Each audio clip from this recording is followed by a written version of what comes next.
नमस्कार, लकडाउन डायरीमा स्वागत छ। म रुपेश श्रेष्ठ। देशभरि 52 जनामा कोरोना भाइरसको संक्रमण भेटिएको छ। यसरी देशका 12वटा जिल्लामा संक्रमण भेटिएको छ भने हालसम्म उदयपुरमा सबैभन्दा धेरै जनामा संक्रमण पुष्टि भएको छ। सुदूरपश्चिमदेखि प्रदेश 1 सम्मै संक्रमितहरू भेटिँदा उपचारपछि भने 16 जना निको भएर घर फर्किसकेका छन्। संक्रमण फैलिने जोखिम अझै कम भएको छैन भन्ने बुझाइकै आधारमा सरकारले 10 दिन लकडाउन थपेको छ। अब वैशाख 25 गतेसम्म देश लकडाउनमा हुनेछ। सरकारले किस्तामा लकडाउनको अवधि थपिरहँदा महामारीको जोखिम नियन्त्रणका लागि भने ठोस पहल नगरेको भन्दै आलोचना पनि उत्तिकै भइरहेकै छन्। यसैबीचमा लकडाउन उल्लङ्घनका घटना बढेपछि गृह मन्त्रालयले आज 77 वटै जिल्ला प्रशासन कार्यालयलाई परिपत्र गर्दै पास बिनाका सवारी साधन चल्न नदिन निर्देशन दिएको छ। परिपत्र अनुसार अब अलपत्र परेका यात्रुको उद्धार र अन्य नाममा पनि कसैले पनि प्रशासनको पास बिना वा अनुमति बिना सवारी साधन चलाउन पाउने छैनन्। देशभरिका 14 वटै प्रयोगशाला मार्फत भइरहेको भाइरस परीक्षणको गति सुस्त भएको भन्दै सरकारले आजै निजी अस्पतालहरूलाई पनि परीक्षण गर्न अनुमति दिने भएको छ। यी त भए पछिल्ला समाचारहरू संक्षेपमा। सुरु गरौँ आजको लकडाउन डायरी।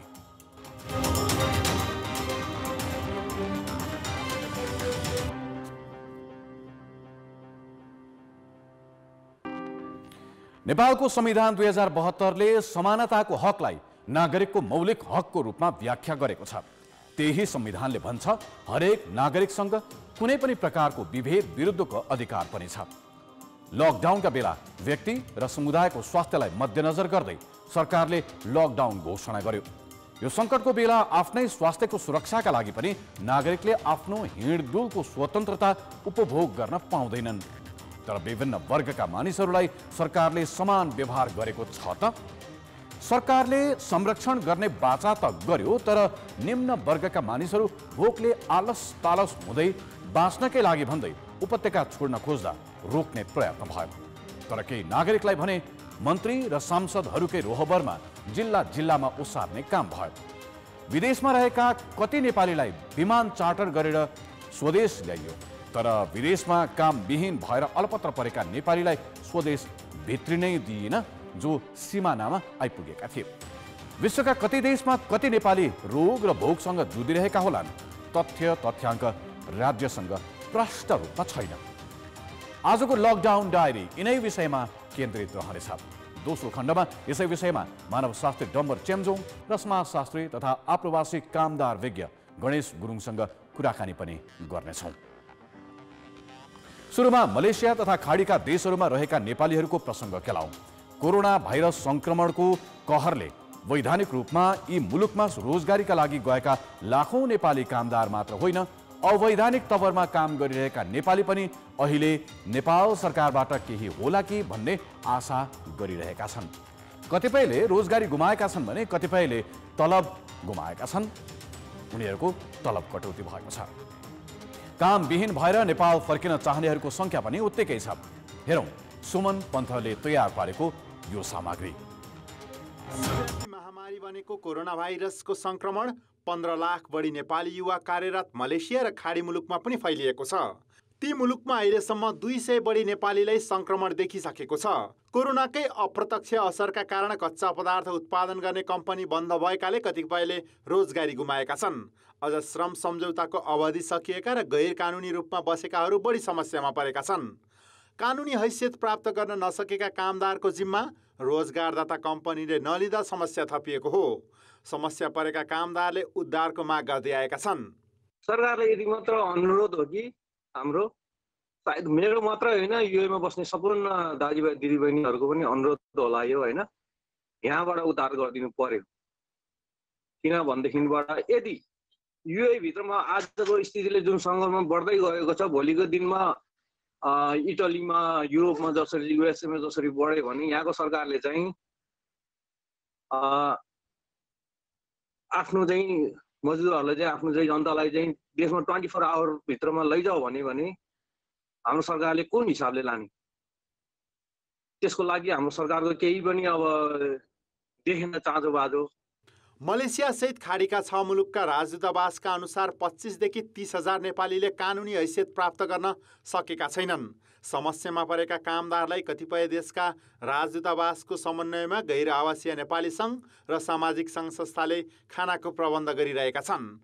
अहिले परराष्ट्र मन्त्रालयको निर्देशनमा राजदूतावासहरू उद्धार गर्नुपर्ने कामदारको लगत सङ्कलनमा लागेका छन्। विदेशमा कोरोना रोकथामका लागि ती मुलुकहरूले उच्च सतर्कता अपनाएको हुँदा आत्तिनुपर्ने अवस्था नरहेको पनि नेपाली नियोगको दाबी छ। सङ्क्रमित भएका पनि सबै एउटा स्टेबल अवस्थामा छन्, उनीहरू क्रिटिकल अवस्थामा छैनन्। उनीहरूसँग बेला बेलामा हाम्रो सम्पर्क भइरहेको छ र बहराइनमा भएको नेपालीहरूको लागि चाहिँ जुन चाहिँ अलिक समस्यामा परेको छ, धेरैको कतिवटा कम्पनीहरू पनि टुट्न गइरहेका छन्, होटल म्यानेजमेन्टहरूमा छ, होटलहरू सबै करिब बन्द भइसकेका छन्। यस्तो ठाउँमा चाहिँ अब जुन के अरे इन्टर्न भएर आएका विद्यार्थीहरू र काम गरेका चाहिँ त्यहाँका चाहिँ स्टाफहरूलाई जुन समस्या परेको छ अहिलेसम्म चाहिँ खास गरी खाना बस्नकै लागि चाहिँ समस्या धेरै कम देखिएको छ। तथापि यो हप्तादेखि चाहिँ करिब 25-30 जना नेपालीहरूलाई चाहिँ हामीले चाहिँ रासन पानीको व्यवस्था गरेको छौँ। उनीहरूको बस्नको लागि चाहिँ अहिलेसम्म कम्पनीमा अथवा जुन ठाउँमा पहिले काम गरेको थिए त्यही ठाउँमा चाहिँ उनीहरूले चाहिँ काम गर्न पाइरहेछन्, त्यही ठाउँमा बस्न पाइरहेछन्। त्यसकारण खालि हामीले चाहिँ अहिले सहयोग गर्ने भनेको चाहिँ उनीहरूलाई त्यस्तो अवस्थामा चाहिँ रासनहरूको व्यवस्था गरेको छौँ। त्यो रासन चाहिँ उनीहरूलाई फेरि राजदूतावासमा नआइकन उनीहरूकै वासस्थानमा हामीले पुर्याइदिने गरेका छौँ। फ्लेक्सी पर्मिट लिएकोलाई र त्यो के अरे अवैधानिक रूपमा पहिलेदेखि बसेकाहरूले चाहिँ यहाँको गभर्मेन्टले चाहिँ तपाईँको के अरे डिसेम्बरसम्म चाहिँ आम माफी दिएको छ। उनीहरूलाई कुनै पनि जरिवाना पनि हुँदैन अथवा उनीहरूले जेल पनि बस्नुपर्ने अवस्था छैन। त्यस्तो खालको धेरै कम व्यक्तिहरू छन्। करिब हामीले आकलन गरेको त्यो फ्लेक्सी पर्मिट यो गरिकन करिब 1500 भन्दा बढी छैनन् होला त्यो इलिगल भएर बसेका। उनीहरूको लागि चाहिँ अहिले गभर्मेन्टले चाहिँ के अरे जुन के अरे एमनेस्टी गरिदियो, त्यसले गर्दाखेरि चाहिँ अब हामी नेपालमा जान पाउँछौँ भनेर हिजोदेखि चाहिँ केही व्यक्तिहरू आफूलाई चाहिँ के अरे कागजपत्र बनाउनको लागि एम्बेसी आउन थालेका छन्। सरकारले कामका लागि प्रतिबन्ध लगाएको इराक, अफगानिस्तान र लिबियामा समेत नेपाली पुगेका छन्। तर ती देशमा अहिले कति नेपाली छन् भन्ने जानकारी सरकारी निकायसँग छैन। ती देशका लागि श्रम स्वीकृति नै नदिएको हुँदा कति कामदार छन् भन्ने जानकारी नभएको श्रम मन्त्रालयले बताएको छ। तर चोर बाटो हुँदै ती मुलुकमा कामदार पुग्ने गरेका छन्। कोरोना सरोना अब बन्द न्यु इयरले गर्दाखेरि अब त्यही प्रब्लम हो। खास फर्किने चाहिँ अब कतिपयलाई त होला, अब त्यस्तो समस्याहरू छन् होला होइन, तर अब खासै मैले चाहिँ देखेको छैन समस्या चाहिँ। सरकारले जान अनुमति नदिएका मुलुकमा गएका नागरिकको उद्धारमा अप्ठ्यारो पर्दै आएको छ। समस्या परेपछि अहिले सरकारले कामदारबाट उठाइएको कल्याणकारी कोषकै रकम परिचालन गरी समस्यामा परेका कामदारलाई जहाँ छन् त्यही खाने व्यवस्था मिलाउने तयारी गरेको छ। रोजगार बोर्डको कामदार कल्याणकारी कोषको अहिले 5.25 अर्ब रुपियाँ रहेको छ।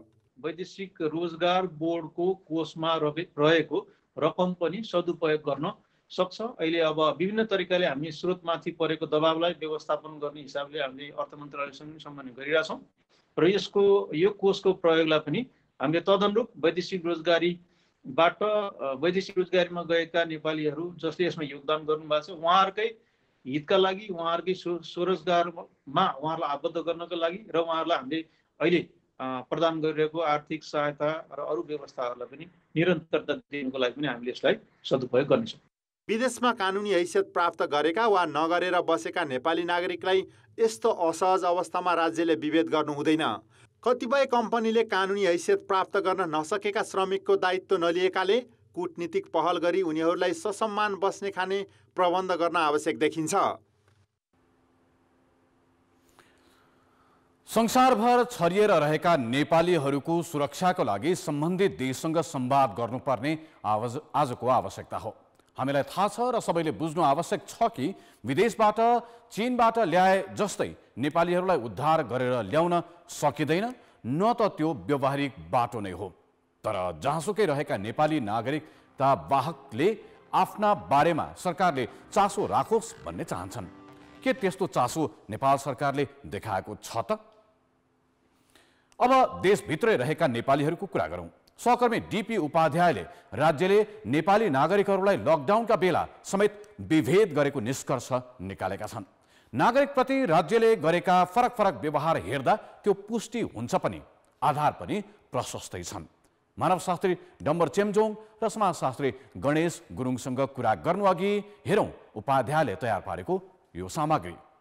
देश यति बेला लकडाउनमा छ। लकडाउनको बढ्दो दिनगन्तीबाटै अनुमान लगाउन सक्छौँ कि यो सामान्य अवस्था होइन। हिँडडुल निषेध छ, यातायातका साधन बन्द छन्, कल कारखाना उद्योग सबै बन्द छन्। अझै भनौँ जनजीवन नै एक किसिमले ठप्प छ। विश्वका आधाभन्दा बढी मानिस घरभित्रै छन् र कोरोना भाइरसको महामारी विरुद्ध सङ्घर्ष गरिरहेका छन्। यति बेला हरेक देशका नागरिक राज्यबाट सहयोग र सहजीकरणको अपेक्षा गरिरहेका छन् र हरेक देशले क्षमताले भ्याएसम्म आफ्ना नागरिकलाई रोग र भोकसँग लड्न सहायता पनि गरिरहेका छन्। यो असहज अवस्थाबाट जोगिनका लागि नागरिकले पनि आफ्नो ठाउँबाट सजग रहेर सहयोग गरेकै छन्। तर हाम्रो देशमा के भइरहेको छ एकपटक हेरौँ। महिना दिनभन्दा बढी भयो नेपालमा लकडाउन भएको। नागरिक तहबाट अभूतपूर्व रूपमा सरकारी कदममा साथ दिइरहेकै छन्। तर राज्य भने सङ्कटकै बेलामा पनि विभेदकारी देखिएको छ। यति बेला राज्यको ध्यान मूलभूत रूपमा कम आय भएका विपन्न मजदुर तथा असहायमा केन्द्रित हुनुपर्ने हो। तर राज्य ठिक उल्टो बाटोमा देखिएको छ। एकातिर राहतका नाममा राज्यको ठूलो धनराशि खर्च भइरहेको छ, अर्कोतिर घोषणा गरिएका राहतका कार्यक्रम लक्षित वर्गमा पुगेकै छैन। राज्यबाट भएका विभेदका श्रृङ्खलाका केही पक्ष यी दृश्यले देखाउँछ। दृश्य 1। कोरोना महामारी सुरु भएपछि चीनको वुहानबाट राज्य कोषबाट 12 करोड खर्च गरेर 175 जनालाई स्वदेश ल्याइयो। उनीहरूलाई सुविधायुक्त सरकारी क्वारेन्टिनमा राखियो। दृश्य 2। यी नेपाल भारत सीमामा रोकिएका नेपाली हुन् जो जीविकोपार्जनका लागि स्वदेशमा रोजगारी नपाएपछि मजदुरीका लागि भारत गएका थिए। यीमध्ये अधिकांशले भारतमा पनि लकडाउनका कारण काम गुमाए र उनीहरूसँग स्वदेश फर्किनुको विकल्प भएन। तर राज्य भने यति निर्मम भयो कि उनीहरूलाई आफ्नो देश प्रवेशसम्म दिएन। उनीहरूलाई हुलकाहुल प्रवेश गर्न दिन सकिने अवस्था थिएन, तर कम्तीमा आफ्नै देशमा व्यवस्थित क्वारेन्टिनमा राख्न सकिने विकल्पमा राज्यले ध्यान नै दिएन। यही बीचमा केही ज्यानकै जोखिम राखेर नदीमा पौडिएर नेपाल पसे। कतिले बुवा आमा गुमाउँदा काजक्रिया गर्न पनि स्वदेश आउन पाएनन्। अब प्रश्न उठ्छ, कसैलाई सरकारी खर्चमा विमान चार्टर गरेर ल्याउने, कसैलाई सिमानामा रोक्ने, यो कस्तो दुईधारे व्यवहार? यसरी विभेद गरिनु संविधानकै पनि विरोधमा हो, बर्खिलाफमा हो।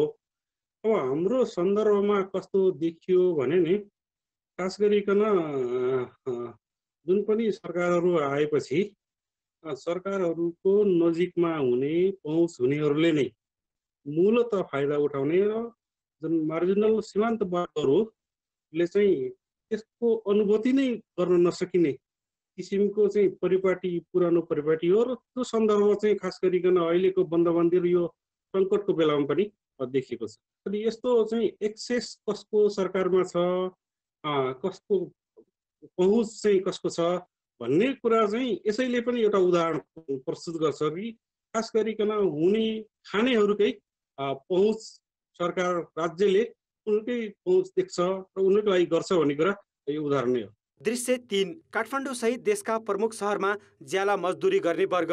एक छाक खाना नपाएपछि मजदुरहरू 700 किलोमिटर भन्दा बढी नाङ्गो खुट्टा र भोकै वैशाखको तातो पिचमा हिँडिरहे, तर राज्यले देखेन।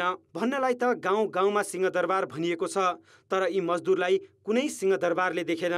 बरु यी मजदुरका दुःख देखाउने सञ्चार माध्यममाथि नै प्रधानमन्त्रीले प्रश्न उठाए। मजदुर किन भोकै हिँडे, किन उनीहरूसम्म राहत पुगेन? जवाफ दिनुपर्ने राज्य सञ्चालकहरू झन् उनीहरूका बारेमा बोल्ने मिडियालाई रहस्यमय भनेपछि सरकारी सोच कुन हदसम्मको विभेदकारी छ भन्ने प्रश्न पारेको छ।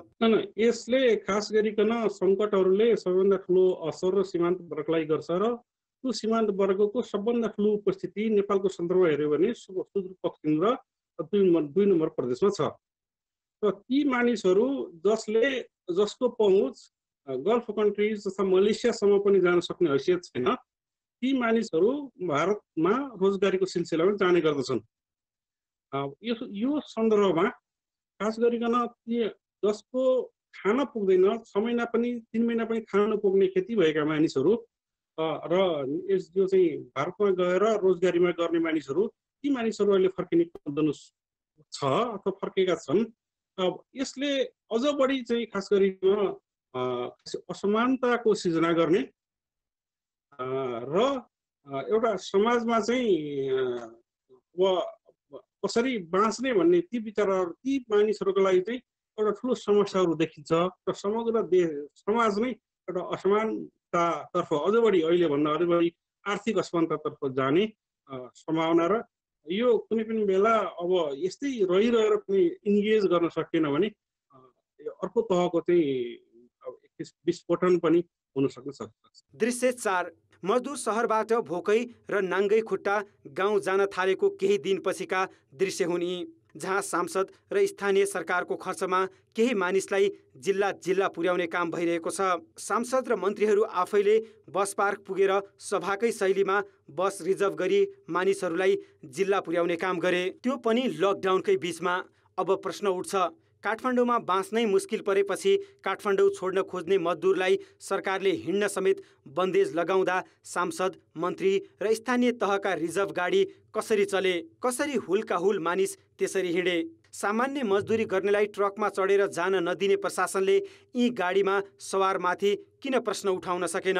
गाडी रिजर्भ गरेर जिल्ला जिल्ला पठाउने सांसद र मन्त्रीहरू मजदुर भोकै हिँड्दा किन चुइक्क पनि बोलेनन्? यी दृश्य आफैले बताउँछ कि राज्य कति विभेदकारी छ। सङ्कटका बेलामा पनि मजदुर र आर्थिक रूपमा विपन्नहरूको पक्षमा नउभिने राज्य कहिले उनीहरूको होला? लकडाउन डायरीका लागि डिपी उपाध्याय, काठमाडौँ। हो, सङ्कटका बेला राज्यबाट नागरिकले पाउनुपर्ने अत्यावश्यक सेवा बाहेकका अरू कुराहरू गौण होलान् वा अर्को शब्दमा भन्दा निलम्बित नै हुन्छन्। तर देशको अर्थतन्त्रमा ठुलो हिस्सा योगदान गर्ने अनौपचारिक क्षेत्रका मजदुर तथा वैदेशिक रोजगारीमा गएका कामदार र निम्न आय भएका वर्ग र विपन्नहरूलाई राज्यले गर्ने व्यवहार कस्तो हुनुपर्ने हो? आज यसै विषयमा कुराकानी गर्न अहिले हामीसँग प्रत्यक्ष सम्पर्कमा समाजशास्त्री तथा श्रमविज्ञ गणेश गुरुङ र मानवशास्त्री डम्बर चेम्जोङ हुनुहुन्छ। स्वागत छ यहाँहरू दुवैजनालाई। यहाँहरू दुवैजना तन्दुरुस्त स्वस्थ देखिनुहुन्छ लकडाउनको बेलामा पनि। डम्बरजीबाट कुरा सुरु गरौँ। लकडाउनका बेला अहिले जुन तपाईँले पनि देख्नुभयो, सञ्चार माध्यममा पनि प्रशस्त आए, विपन्न वर्ग निम्न आय भएका मजदुरहरूलाई राज्यले जुन किसिमको व्यवहार गर्यो, फेरि फरक फरक वर्ग फरक फरक समूहहरूलाई फरक फरक खालको व्यवहार, यो व्यवहार यस्तै हुनुपर्ने हो? राज्यले योभन्दा राम्रो व्यवहार गर्न सक्थेन? अहिले रुपेश वास्तवमा अरू खालको वैचारिक स्थितिको चाहिँ सरकार भए त एउटा कुरा हुन्थ्यो। तर नेपालमा वामपन्थीहरूको अलमोस्ट 2/3 को सत्ता हुँदाखेरि, खास गरेर कम्युनिस्टहरूको सत्ता हुँदाखेरि मजदुरहरूले, किसानहरूले, सबैभन्दा सीमान्तकृत वर्ग र समुदायले यो तहको दुःख पाउला भन्ने कुरा चाहिँ वास्तवमा कल्पना नगरिने कुरा हो। र वामपन्थीहरूको राज्य भइराखेको बेलामा, उहाँहरूको सरकार भइराखेको बेलामा सबैभन्दा पहिला यो कोरोना भाइरसको समस्यालाई समाधान गर्ने क्रममा, सम्बोधन गर्ने क्रममा जो बन्दाबन्दीको घोषणा भयो, त्यो बन्दाबन्दीको घोषणा सँगसँगै वास्तवमा काठमाडौँ उपत्यकामा मात्रै नभएर नेपालभरिमा जति पनि कामदारहरू अनौपचारिक क्षेत्रमा असङ्गठित भएर राज्यको नजरभन्दा अलिकति ओझेलमा परेका जो मजदुरहरू छन्, कामदारहरू छन्, उनीहरूलाई रोजगारदाताले बन्दाबन्दीको अवधिभरि उहाँहरूलाई चाहिँ खाने बस्ने व्यवस्था र सुरक्षित राख्ने व्यवस्था गर्नुपर्ने छ र त्यसको चाहिँ राहत स्वरूप राज्यले अथवा सरकारले भोलि केही चाहिँ घोषणा गर्न सक्ने छ भनेर एउटा ओठे भक्तिसम्म पनि राज्यले चाहिँ त्यो सोचेन। त्यसो हुँदाखेरि वामपन्थी सरकार पनि सबैभन्दा सीमाकृत र सबैभन्दा दुःख पाएका गरिब दिन दुखीको सम्झना गर्न यस्तो चाहिँ नराम्रोसँग चुक्यो। रामेश र मन्जुलजीले गीत गाउनु भए जस्तै गरिबको बोल्दिने कोही छैन भने जस्तै एउटा एकदम ज्वलन्त भयो उदाहरणको रूपमा। अर्को कुरो, हामी जनमुखी राजनीति गर्ने भनेर वामपन्थीहरू जसरी आउँछ, जनमुखी राजनीति, मोटरमुखी कार्यनीति कार्यान्वयन गरेको ढङ्गले वास्तवमा खालि एउटा मध्यम वर्गहरूलाई जो घाँसबासको व्यवस्था छ, जसको वासस्थानको व्यवस्था छ, त्यस्तोहरूलाई बन्दाबन्दीमा तुरुन्तै घरभित्र पसेर हात धुँदै बस्न साबुन पानीले हात धुँदै बस्न भन्ने कुरा चाहिँ आयो, निर्देशन भयो। तर त्यो दिनभरिमा खाने पानीको पनि एउटा चाहिँ नि स्वस्थ खानेपानी, चोखो खानेपानी, स्वच्छ खानेपानीको बन्दोबस्त पनि नभएका, घरबासै नभएकाहरू कहाँ जान्छ होला भन्ने कुरा त्यो कल्पना पनि गर्न सकेन सरकारले। एउटा ओठे भक्ति पनि दिन सकेन। त्यस सवालमा चाहिँ सरकार एकदमै चुक्यो। वास्तवमा आम जनताहरूले भोट दिन्छ कुनै पनि सरकारलाई, एउटा आशाले दिन्छ। चेम्जोङ सर, तपाईँसँग एकैछिनमा म फेरि आएँ। गुरुङ सर, यही प्रश्न यहाँलाई सोधियो भने जस्तो वामपन्थी सरकार होस् वा अरू खालका सरकारहरू हुन्, योभन्दा अगाडिको सरकार भइदिएको भए पनि सरकारले यस्तो सङ्कटको बेलामा निम्न वर्गका मानिसहरूलाई गर्नुपर्ने व्यवहार कस्तो हुन सक्थ्यो, कस्तो भयो?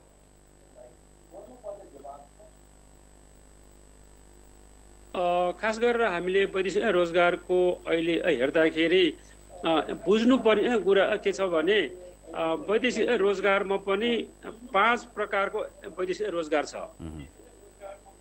है।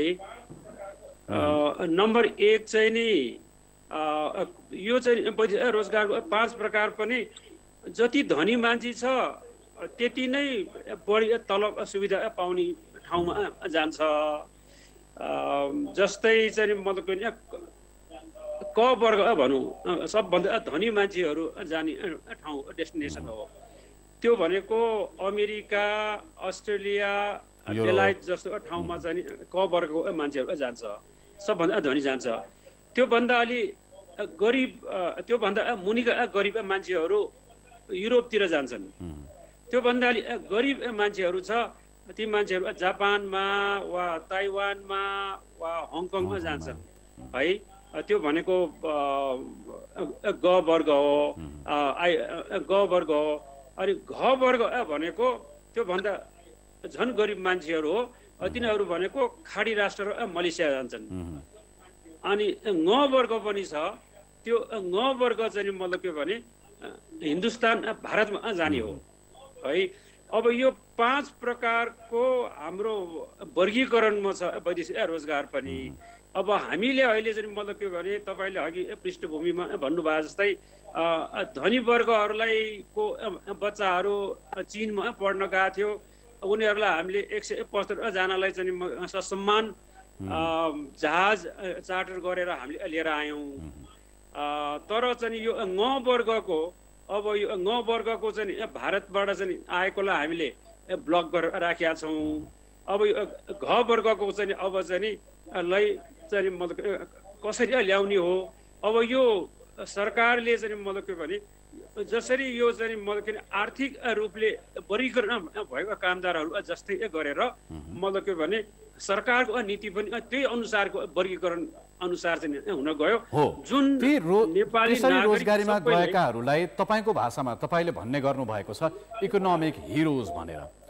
त्यस्ता इकोनोमिक हिरोज अर्थात् आर्थिक नायकहरू, उनीहरूलाई सिमानामा आइपुग्दाखेरि पनि स्वदेश फर्काउन नसक्ने वा फर्काउन नचाहने राज्यको यो व्यवहारलाई तपाईँ के भन्नुहुन्छ?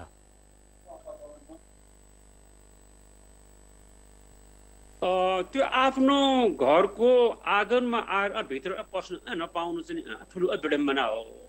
त्यो हरेक यो इकोनोमिक हिरोहरू जसले देशमा विदेशमा बसेर पैसा कमाएर पैसा पठाएर देशको अर्थतन्त्रलाई चलायमान गर्न सहयोग गर्छ, त्यही मान्छे अहिले चाहिँ मतलब के भने अपराधी जस्तो आफ्नो देशभित्र पस्न नपाउने त्यो व्यवहार चाहिँ मतलब के भने सरकारको विडम्बनापूर्ण व्यवहार हो। कस्तो हुन सक्थ्यो व्यवहार? योभन्दा राम्रो व्यवहार हुन सक्थ्यो?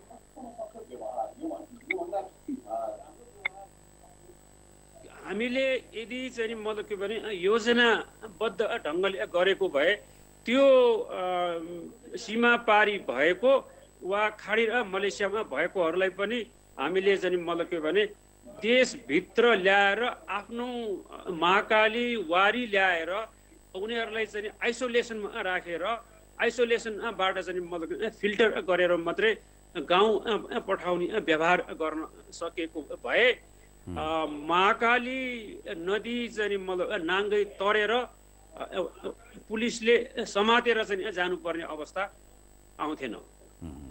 यो कुरा डम्बर सर, जस्तो अहिले त 3 तहको सरकार छ भनिन्छ, नेपाली श्रमिकहरू जो नेपालभित्रै छन् उनीहरूमाथि राज्यले गर्न सक्ने व्यवहार के हुन सक्थ्यो? जस्तो अहिले त 3 तहको सरकार भनेको घर घरमा आँगन आँगनमा सरकार छ, सिंहदरबार छ पनि भनिन्छ। अहिले त काठमाडौँ हुँदै जाँदाखेरि केन्द्रको सिंहदरबार अगाडि नै थियो, अनि त्यसपछि प्रदेशको सिंहदरबार थियो, त्यसपछि गाउँको सिंहदरबार थियो। त्यो आँगनै आँगन हुँदाखेरि पनि सिंहदरबारले किन फरक फरक व्यवहार गर्यो? कस्तो हुन सक्थ्यो व्यवहार? मूलत एउटै शब्दमा भन्दाखेरि यो राज्य हो। राज्यको संयन्त्र यो हिसाबमा एउटा निष्ठाको हिसाबले पनि सबभन्दा गरिब, सबभन्दा निमुखा जनताप्रति जुन विश्वास र निष्ठा हो त्यो निष्ठा एक तहमा गुमायो। एउटा कुरा, यो समस्या चाहिँ अचानक संसारभरि आएको हुनाले संसारकै विभिन्न देशहरूले, सबैभन्दा आर्थिक रूपले सबल र सम्पन्न देशले पनि यसलाई चाहिँ सम्बोधन गर्न सहज रूपमा र सफलतापूर्वक नसकिराखेको सम्बन्धमा नेपालले पनि तुरुन्तै सक्छ भन्ने त थिएन। तर मन एउटा चाहिँ सहृदयता र एउटा चाहिँ दुःख व्यक्त गर्ने र सहानुभूति व्यक्त गर्ने, त्यसलाई हामीले अलिकति अर्को शब्दमा ओठे भक्ति भन्छौँ।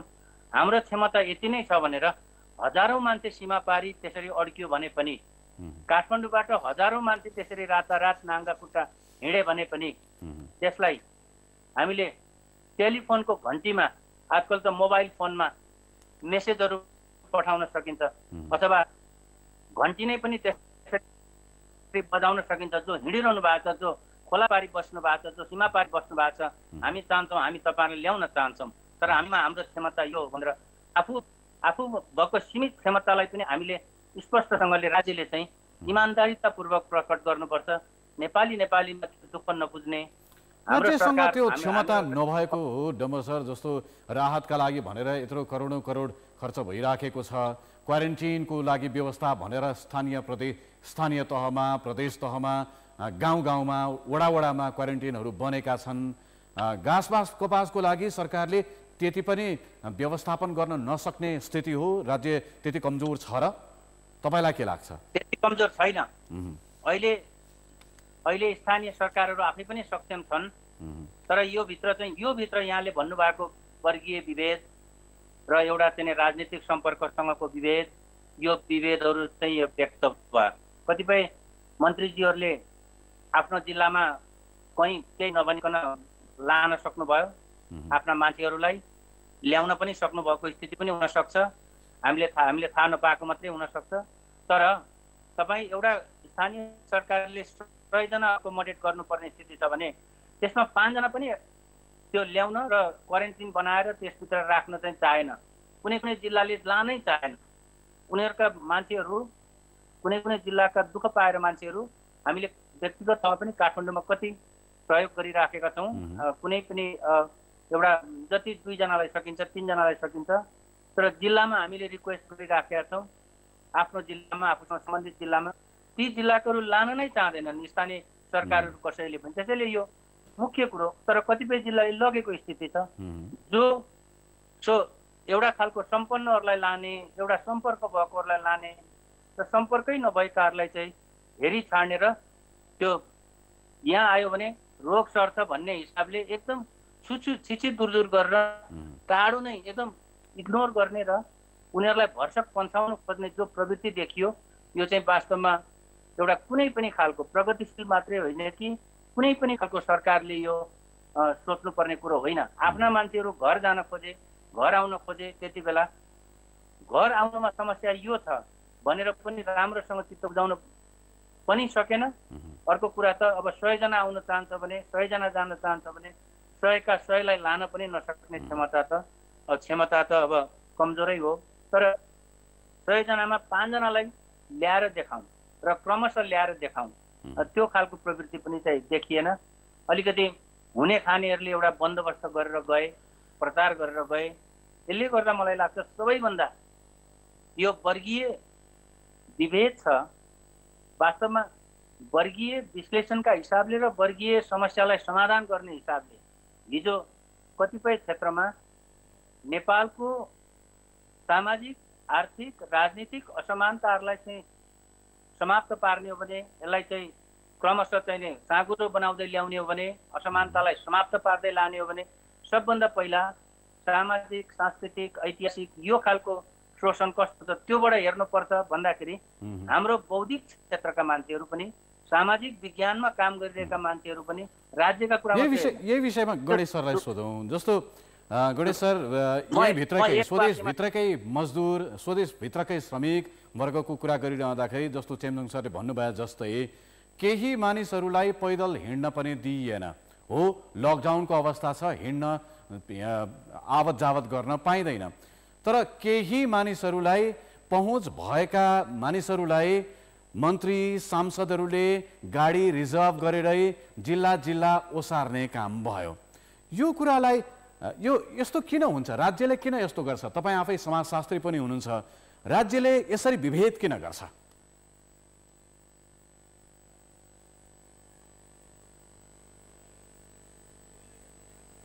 यो पनि वर्गीकरण र विडम्बना नै हो। कुनै मानिस चाहिँ हिँड्न पाइराखेका छैन र उसको सानो बच्चाहरू पाइताला फुट्ने गरेर हिँड्नु परेको छ, तर चाहिँ कुनै चाहिँ नि उसको पालिकाहरूले व्यवस्था गरेको यातायातमा मन्त्री र सांसदको चाहिँ मतलब के भने समन्वयमा उसले चाहिँ मतलब के भने सित्तैमा उसले जाने अवसर प्राप्त गरिराखेको छ र खानापिनाको चाहिँ सुविधासहित जानु पाइराखेको छ। त्यो नै राज्यको विभेदकारी कार्य हो। मैले अघि भनेको वर्गीकरण जुन मजदुरको वैदेशिक रोजगारमा र यहाँ पनि देशभित्र पनि जुन वर्गीकरण छ, हाम्रो क्लासिफिकेसन छ, त्यसैमा आधारित भएर सुविधाहरू प्राप्त गर्छ। त्यो सरकारले त्यही अनुसारको चाहिँ मतलब के भने काम गरिराखेको हो।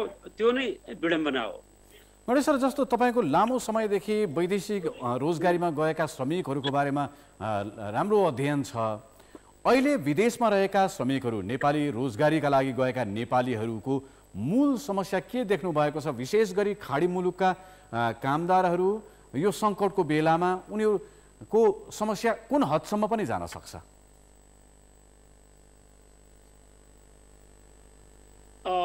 सबभन्दा ठुलो समस्या जुन कम्पनीमा उनीहरू कार्यरत छ त्यो कम्पनीले रोजगार चाहिँ बिस्तारै चाहिँ बन्द गर्दै लगेको छ। त्यो नै सबभन्दा ठुलो समस्या हो। र अब चाहिँ कोरोनाको डिग्री, यसको भोल्युम कतिसम्म जान्छ, समय अवधि कतिसम्म जान्छ, त्यसमा भर पर्छ। अब यो लामो समय जाँदै गयो भने धेरैले चाहिँ रोजगारी गुमाउँछ। त्यो गुमाउँदाखेरि चाहिँ मतलब के भने उनीहरूलाई यदि त्यस देशले त्यो देशको आफ्नो नागरिक सहरको उसले सुविधा प्राप्त गरेन भने अनि नेपाल फर्कनु पर्ने बाध्यात्मक अवस्था चाहिँ आउन सक्छ। त्यो भनेको चाहिँ मतलब अन्तिम बिन्दु हो। त्यो बेला नेपालमा चाहिँ ठुलो एउटा समस्या चाहिँ आइपर्छ। हो, अघि हामीले केही श्रमिकहरूसँग कुरा पनि गरेका थियौँ। केही बेर अगाडि बसेको एउटा सामग्रीमा विदेशमा रहेका, खाडी मुलुकमा रहेका कामदारहरूले पनि यही प्रश्न उठाएका थिए। यदि त्यहाँको सरकारले अब हामी तिमीहरूलाई संरक्षण गर्न सक्दैनौँ, आफ्नो देश जाऊ, आफ्नो सरकारसँग सम्पर्क गर, आफ्नै देश जाऊ भन्यो भने के गर्ने भन्ने बारेमा नेपाल सरकारले सोच्न सकेका पनि छैन, ध्यान दिएकै छैन भन्ने जस्तो कुरा उहाँले राख्नु भएको थियो। साँच्चै त्यस्तो अवस्था आयो भने के हुन्छ गणेश सर? त्यो अवस्था आयो भने ठुलो जनसङ्ख्या चाहिँ नि नेपालबाट गएका जनसङ्ख्या नेपाल भित्रिनु पर्ने अवस्था आउँछ। त्यो बेला चाहिँ मतलब नेपाल सरकारले उनीहरूलाई ल्याउने व्यवस्था पनि गर्नुपर्ने अवस्था आउन सक्छ। त्यो भने ठुलो जनसङ्ख्या चाहिँ मतलब के भने नेपालमा चाहिँ आउँछ। आउँदाखेरि आएर ल्याउनु एउटा समस्या हो भने ल्याइसकेपछि उसलाई चाहिँ आइसोलेसनमा कसरी राख्ने त्यो अर्को भएको समस्या हो। अनि आइसोलेसनमा राखिसकेपछि पनि रोजगारीको चाहिँ ठुलो चाहिँ समस्या उत्पन्न हुन्छ। त्यो स्थितिले चाहिँ मतलब के भने एउटा भयावहको स्थिति चाहिँ आउँछ। त्यसको लागि सरकारले अहिले नै सिनारियो 1, सिनारियो 2, सिनारियो 3 गरेर त्यसलाई कसरी सम्बोधन गर्ने भन्ने कुरो अहिले नै रणनीतिक सम्बोधन तयार पार्नु जरुरी छ, जुन चाहिँ नि भइराखेको छैन। त्यो भनेको त तपाईँले कहाँनिर इङ्गित गर्नुभयो भने जहाँनिर रोजगारी गरिराखिएको छ आज त्यो देशमा वैदेशिक रोजगारीका लागि आएका कामदारहरूका लागि रोजगारी नै छैन भन्नेसम्मको स्थिति हुन सक्छ भन्ने स्थिति होइन?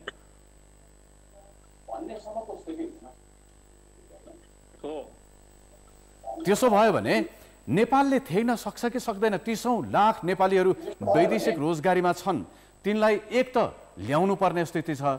175 जनालाई ल्याउँदाखेरि 12 करोडभन्दा बढी खर्च भयो। एक त ल्याउनको समस्या, त्यसपछि नेपाल फर्किसकेपछि उनीहरूको रोजगारीको कुरा, उनीहरूको व्यवस्थापनको कुरा लगायतका कुराहरू व्यवस्थापन गर्न नेपालको सामर्थ्य छ वा नेपालले उच्च तहमा राजनैतिक छलफल संवाद गरेर उनीहरूलाई त्यही रोजगारी सृजना गर्न सक्ने सम्मको वा कमसे कम गाँसबाससम्मको व्यवस्थापन गर्नको लागि नेपाल सरकारले पहल गर्नुपर्ने हो? तपाईँले भन्नुभयो जस्तै पहिलो कदम त त्यो हाम्रो नेपालीहरूलाई राजनीतिक र कूटनीतिक पहल कदमीबाट ती नै व्यवस्थापन गर्ने पहिलो कदम हुनुपर्छ। त्यसो भयो भने हामीलाई ल्याउने, आइसोलेसनमा राख्ने अनि यहाँको रोजगारीको समस्या चाहिँ हुँदैन। त्यो नै राम्रो व्यवस्थापन हो। तर त्यो अवस्थापन नै क्रस गरेर अन्तिम चाहिँ अवस्थामा पुग्यो भने त्यसको लागि पनि तयारी भएर बस्नु राज्यको कर्तव्य हो। नमस्कार सर, जस्तो यी देशहरू जुन देशहरूको हामी कुरा गरिरहेका छौँ वैदेशिक रोजगारीका लागि खाडी मुलुक हुन्, मलेसिया हुन् वा कतिपय युरोपकै देशहरूमा पनि नेपालको सम्बन्ध करिब करिब सबै जसो देशहरूसँग राम्रो छ। यो सङ्कटको बेलामा पनि नेपालका नेताहरू, मन्त्री, प्रधानमन्त्री बीच, राष्ट्रपति बीच पनि टेलिफोनमा संवाद भएको छ। योभन्दा अगाडि बेला बेलामा भ्रमण भएको छ। कूटनीतिक स्तरमा राम्रो संवादहरू भइरहन्छ। यो बेलामा, सङ्कटको बेलामा ती देशहरूमा रहेका नेपालीहरूलाई व्यवस्थापन गर्ने सबैभन्दा उपयुक्त विकल्प के हो? आजै सबैजना फर्किने अवस्था छैन र पनि त्यहाँ भोक र रोगसँग लडिरहेका नेपालीहरू त छन्। सबैभन्दा उपयुक्त विकल्प भनेको नै वास्तवमा निरन्तर सम्पर्कमा रहने हो सरकारले। अब कूटनैतिक नियोगका माध्यमहरूबाट हाम्रो जति पनि त्यहाँ विभिन्न ठाउँमा राजदूतावास र कन्सुलेट्सहरू छ, कन्सुलर जेनरलहरू छ, अब त्यसको भन्छ नि संसारमा मुख भए मुलुक, एक ढङ्गले नेपालमा भौतिक क्षमताहरू नभए पनि एउटा कूटनीतिक क्षमतामा राम्रो हुनुपर्छ जस्तो मलाई लाग्छ। त्यति बेला निरन्तर सम्पर्कमा रहेर उहाँहरूलाई आश्वस्त तुल्याउने र राम्रोसँगले नेपालको हैसियत वास्तवमा त्यो मुलुकहरूमा काम गर्ने नेपालीहरूले त बुझेकै छ, त्यहाँको सरकारहरूले पनि धेरथोर बुझेको छ। त्यसो हुँदाखेरि त्यहाँको रोजगारदाता र त्यहाँ भएका नेपाली कामदारहरूको बिचमा एउटा सुमधुर सम्बन्धलाई कायम गराउने र हामीले देख्यौँ एउटा देशबाट वास्तवमा क्वारेन्टिनमा रहिराखेकोहरू चाहिँ त्यो अनुशासन तोड्यो भनेर एउटा फ्लाइटमा राखेर झन्नै 200को सङ्ख्यामा नेपालमा फर्काइदिएको स्थिति पनि छ।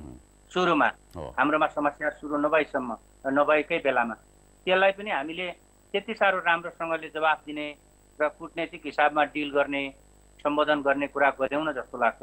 हामी सबै हिसाबबाट जता पनि हाम्रो यो नेपाल सरकारले चाहिँ कमजोरी मात्रै जति बेला पनि प्रदर्शन गर्ने स्थिति देखियो।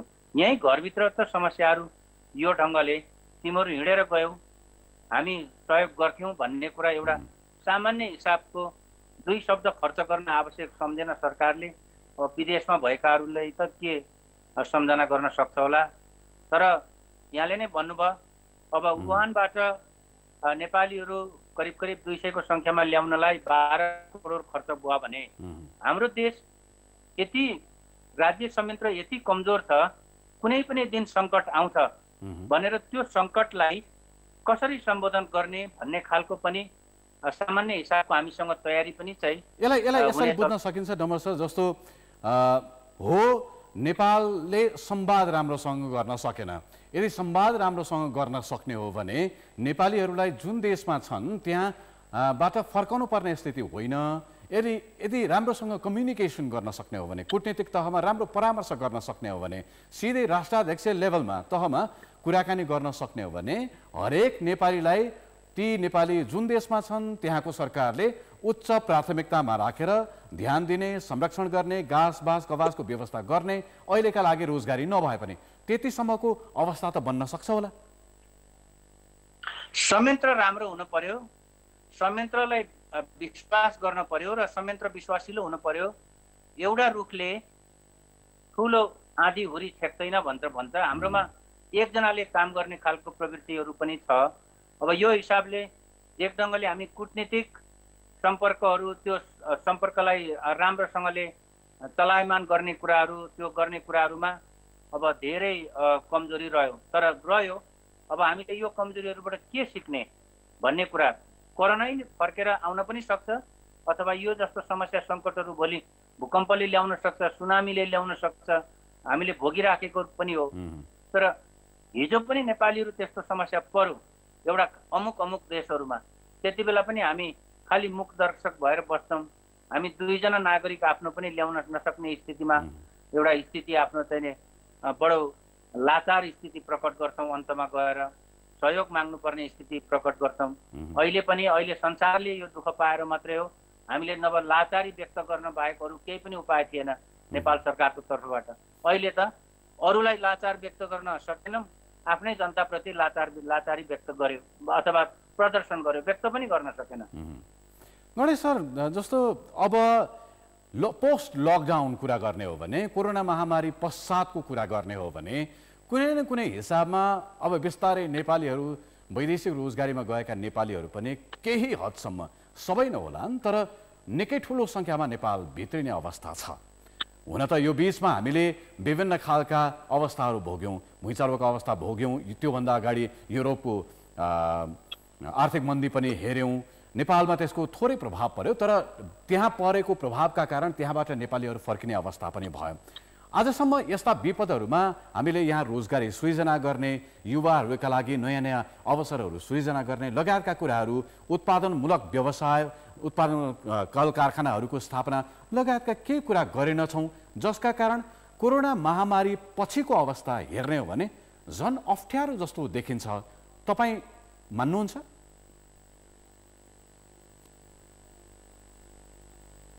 हजुर, हामीले 65 वर्ष भयो देशभित्र नै रोजगार सृजना गर्ने भनेर योजना गर्न थालेको, तर देशभित्रै रोजगारी सृजना भन्दा देश बाहिर जाने बढी भएर गयो। अब अहिले चाहिँ मतलब के भने हामी के कुरामा फेल भयो भने खास गरेर चाहिँ स्वरोजगार सृजना गर्नमा चाहिँ फेल भएर छौँ, हामी असफल भएर छौँ। हामीले यो भूकम्प, नाकाबन्दी यी सबै कुरा बेहोरेर पनि हामीले चाहिँ मतलब असफल भएको चाहिँ देशभित्र चाहिँ स्वरोजगार सृजना गर्नलाई हो वा स्वरोजगार रोजगार सृजना गर्नु हो। त्यो नै हाम्रो सबैभन्दा चाहिँ असफलको बिन्दु हो। त्यो अब चाहिँ हामीले अब चाहिँ चाँडै नै सुरुवात गर्ने अति आवश्यक छ। अब यो कोरोनाले चाहिँ हामीलाई चाहिँ ठुलो पाठ सिकाउनेवाला चाहिँ छ। तर सङ्कटमा पाठ सिक्यौँ भन्ने, तर सुविस्ताको समयमा, आरामको समयमा खासै केही पहल नगर्ने त नेपालको प्रवृत्ति नै हुन लागेको छ, भइराखेको छ। त्यसो हुँदाखेरि त्यति मात्रै होइन, अब नेपालीहरू यसरी फर्किए भने उनीहरू मात्रै फर्किँदैनन्, एउटा सामाजिक संरचना पनि लिएर आउँछन्, एक खालको संस्कार पनि लिएर आउँछन्, जसले नेपालको अर्थ संरचना, नेपालको सामाजिक संरचना लगायत अरू विभिन्न पक्षमा प्रभाव पार्नेवाला छ। त्यो प्रभाव के हुन सक्छ गुरुङ सर? मलाई सोध्नुभयो? हुन्छ, डमर सर पनि यसले एउटा नयाँ अवसर पनि ल्याउँछ होला भन्ठान्छु म। यो 20 लाख फर्केर आउने स्थिति चाहिँ छैन, किनभने इकोनोमिक इन्फ्रास्ट्रक्चर जो छ संसारभरि त्यो नाश भएको स्थिति होइन। अहिलेलाई यो सस्पेन्ड भएको निलम्बन भएको स्थिति हो। त्यसैले केही एउटा चाहिँ अपरजवट सोचहरूमा अब त नेपाल फर्किन्छु अथवा आफ्नो आफ्नो घर फर्किन्छु अथवा त्यहाँको देशले पनि त्यहाँको समस्यालाई समाधान गर्न नसकिराखेको बेलामा यो विदेशी कामदारहरू फर्कोस् भन्ने खालको स्थिति हुन सक्छ। अहिलेको साइको सोसल सोच त्यो हुन सक्छ क्षणिक, तर त्यो इकोनोमिक इन्फ्रास्ट्रक्चर जो छ पूर्वाधार त्यो त्यहाँनिर कायमै छ र त्यसलाई थाम्ने पनि हाम्रा कामदारहरू त्यहाँनिर छन् अहिले। र तर घरको सम्झना अहिले यो यति 3-4 महिना यो बल्ल बल्ल बाँचेको स्थितिमा कतिपय कामदारहरूले हाम्रा नेपालीहरूले सधैँको लागि फर्किने निर्णय गर्न चाहिँ वास्तवमा सक्छ। अहिले काठमाडौँबाट जो नाङ्गो खुट्टा हिँडेर 15 दिनमा बर्दिया पुगेका छन् उनीहरू कहिले काठमाडौँ नआउन पनि चाहिँ सक्छन्, किनभने जो भारतबाट फर्किएका छन्, खुला तरेर फर्किएका छन्, पौडेर फर्केका छन्, ती पनि नफर्किने सम्भावना छ, नजान पनि सक्छन्। र उनीहरूले मलाई नेपाल सरकारले अथवा राज्यले यही कुरा गर्छ भन्ने त मलाई लाग्दैन, किनभने यो सिक्ने परम्परा छैन। तर उनीहरूले आफूले सिकेर ल्याएको सिप व्यक्तिगत तहमा अब हाम्रो जुन कृषि जमिनहरू जो बाँझो छ जुन त्यो त्यसलाई नै बरु थोडा खाना बनारसमै रहना भने जस्तो म बरु आफ्नै घरमा केही गरेर खान्छु भन्ने हिसाबले एक खालको सघन खेती प्रणाली, अलिकति दिगो खालको खेती प्रणाली र सानो खालको चाहिँ सानो समूहले व्यक्तिगत तहमा पनि गर्न सक्ने खालको उद्यमशीलताहरू बरु नेपालमा एउटा नयाँ अवसरमा सुरु हुन्छ होला र एउटा तलैबाट सुरु हुने खालको दिगो विकासको एउटा नयाँ परम्परा यो फर्केर आउने मान्छेहरूले सुरु गर्छ होला जस्तो लाग्छ। आशा त राम्रै भयो। गुरुङ सर, गणेश सर, जस्तो अब त्यही कुरा यहाँ नेपालमा सम्भव नभएर कृषि कर्ममा उनीहरूको जीविकोपार्जन हुन नसक्ने भएको भएर स्वरोजगारी वा कुनै सानोतिनो व्यवसाय गर्नका लागि राज्य संयन्त्रले गर्न सक्ने सहयोग वा सहजीकरणमा चित्तबुद्ध अवस्था वातावरण नभएर नै कतिपय नेपालीहरू, धेरै जसो नेपालीहरू वैदेशिक रोजगारी त्यो किन भारतमा नहोस् या युरोपमा होस् वा अन्य कुनै खाडी मुलुकमा नै किन नहोस्, त्यस्तो अवस्था भएका कारण गएका नेपालीहरू फेरि नेपाल फर्केर त्यही कृषि कर्ममा उस्तै तरिकाले सुरु हुने वा उत्पादनमा लाग्ने सम्भावना हुन्छ?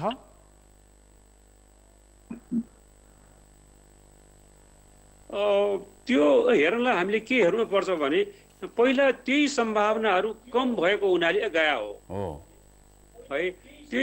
त्यो चाहिँ सम्भावना अब फर्केर बाध्यताकारी अवस्थामा फर्केर आउँदाखेरि आफूले चाहिँ मतलब के भने गर्न सक्ने बाध्यात्मक अवस्थामा गर्नुपर्ने एउटा कुरा हो। तर हाम्रो जस्तै अब कृषिमा भनौँ न, कृषिमा चाहिँ नि प्रफिटको मार्जिन छैन, जति उसको लगानी छ त्यति चाहिँ मतलब के भने त्यसमा नाफा छैन, त्यसकारणले चाहिँ त्यहाँ चाहिँ नगरे हो। अनि कल कारखाना र उद्यमी र व्यवसाय गर्नमा पनि आफ्नै समस्याहरू भएको कारणले गया हो उनीहरू। अब बाध्यताकारी अवस्था आउँदाखेरि गर्ने एउटा कुरा हो, तर उसलाई चोइस भयो भने ऊ फेरि जाने प्रयासमा लाग्नेछ। अनि हामी अन्तिममा छौँ, दुवैजनालाई एउटै प्रश्न। जस्तो सरकारले, हाम्रो संविधानले नै समाजवाद उन्मुख देश भनेर संविधानमा उल्लेख छ, यो अवधिमा भएका नागरिकमाथि भएका फरक फरक व्यवहारहरू हेर्ने हो भने पक्कै पनि त्यो प्रतिबिम्बित भएन होला।